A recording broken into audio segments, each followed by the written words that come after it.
வணக்கம். இந்த சாத்திரம் சொல்லுது இப்படித்தான் நடக்க போகுது. இப்ப விதியே சொல்லிட்டு இப்படித்தான் நடக்க போகுது, நல்லதோ கூட நடக்க போகுது. அப்ப இனிமே என்ன நான் என்ன செய்வான், சும்மா இருப்போமா, தண்டபால நடக்கும் தானே என்றா அப்படி இல்லை. அதைத்தான் விதியையும் மதியால் வெல்லலாம்னு சொல்லி. அதாவது உங்களுக்கு நல்லது நடக்க போண்டா நீங்க இன்னும் உற்சாகத்தோட இன்னும் மும்முரமா இன்னும் நல்லதா வரும் உங்களோட முடிவுகள், ரிசல்ட். ரைட். ஆனா தீவிர நடக்க போனா நீங்க அது ஒரு வார்னிங் சிஸ்டம் மாதிரி எடுக்கணும். ரைட். அது பார்த்து போகணும். நீங்க வாகனம் ஓட்டிக்கொண்டு போறீங்கன்னா உங்களுக்கு ஒரு ஷார்ப் ரைட் டர்ன் வருது என்று முன்னுக்கு ஒரு வார்னிங் காட்டுவாங்க.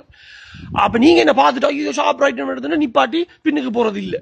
நீங்க ஷார்ப் ரைட் டர்ன் வருதுன்னு ஓகே கொஞ்சம் ஸ்லோ பண்ணி பார்த்து மற்றவங்க பார்த்து திரும்பி எடுத்து போய் கொண்டிருப்பீங்க. அதே மாதிரி தான் சாத்திரம்.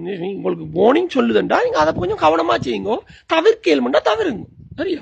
இந்த விதியை மதியால் வெல்லலாம்ன்றதுக்கு சொல்றேன்.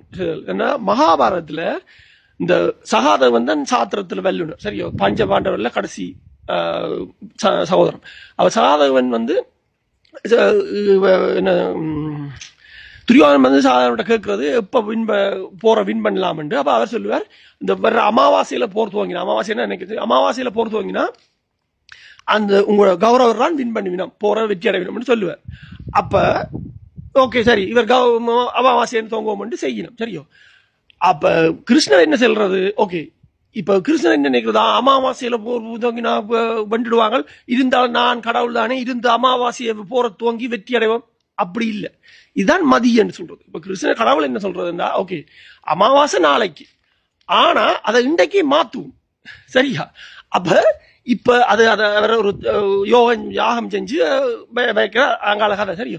அப்ப அப்படி அந்த அமாவாசையை முதல் நாளே மாத்திட்டார். இப்ப சாத்திரம் பிழைக்க இல்லை. சாத்திரம் சொன்னது அமாவாசையில துவங்கினா கௌரவ வெற்றி. இப்ப அமாவாசையில போர் துவங்க இல்லை. சரியோ?